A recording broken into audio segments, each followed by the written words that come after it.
Spiritual coercion. Dogma. Every dogma is a rape of the free will.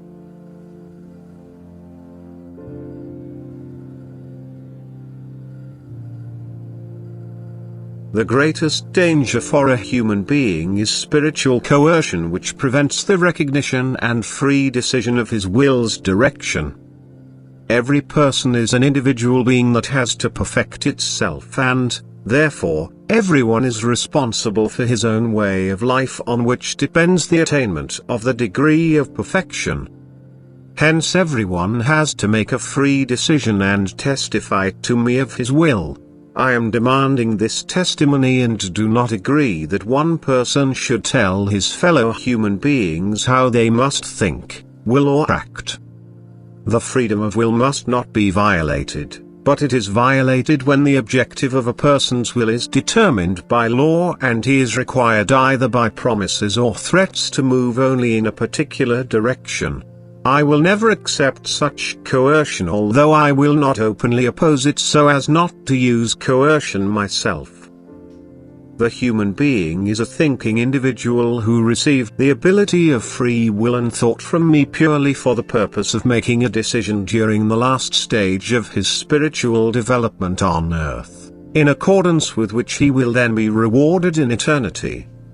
It is indeed good and in accordance with my will when a person informs his fellow human beings of the consequences of using their will in a righteous or wrong way.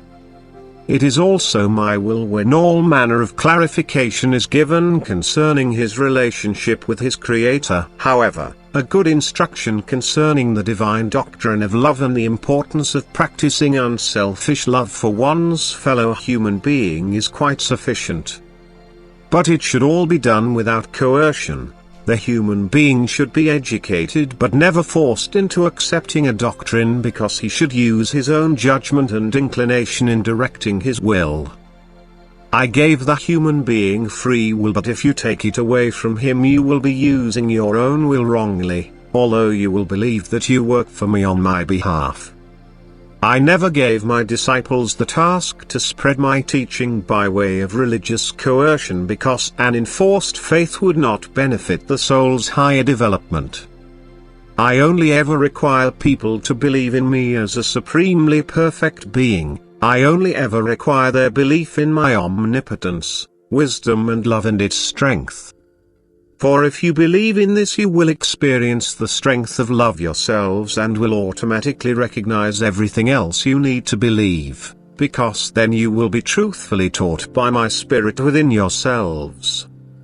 However, enforced faith will not lead you to perfection. Enforced faith will rarely come alive. And I cannot look upon enforced faith as a decision of free will because your will has not yet become active. Instead you will have acknowledged a school of thought as the result of your education without having properly evaluated it as to its worth or worthlessness. I want you to believe that you can only attain beatitude through love. But you have to acquire this belief yourselves. You can certainly accept the teaching of it, but then you will first have to practice love in order to gain the certainty that love is spiritual strength, and only this inner certainty is assured faith, which is life-giving because it was voluntarily gained. All coercion is a sign of imperfection because it violates the freedom which originally was the spiritual being's characteristic and which it has to regain in order to become blessed. How can coercive measures which deprive people of spiritual freedom be considered to be in accordance with my will? If a person is virtually duty-bound to believe something which, as far as I am concerned, needs absolutely free deliberation and acceptance?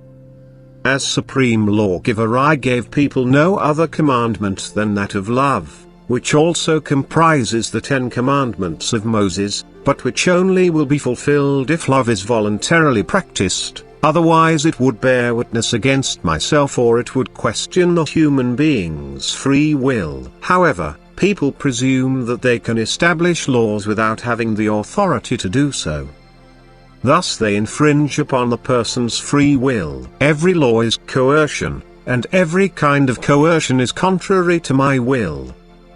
As soon as a person no longer has freedom of thought, as soon as he is forced to believe in a doctrine, his earthly test of volition comes to an end, for he has to make his own decision and not an enforced one. And every dogmatic doctrine is coercion, irrespective of whether it is true or not. Every dogma is a violation of free will, which will not be free at the time of a spiritual decision, since the decision has already been dictated to him and can only be bypassed by committing a sin. I gave every human being the right of free choice. I merely require that he should seriously consider what he is asked to believe.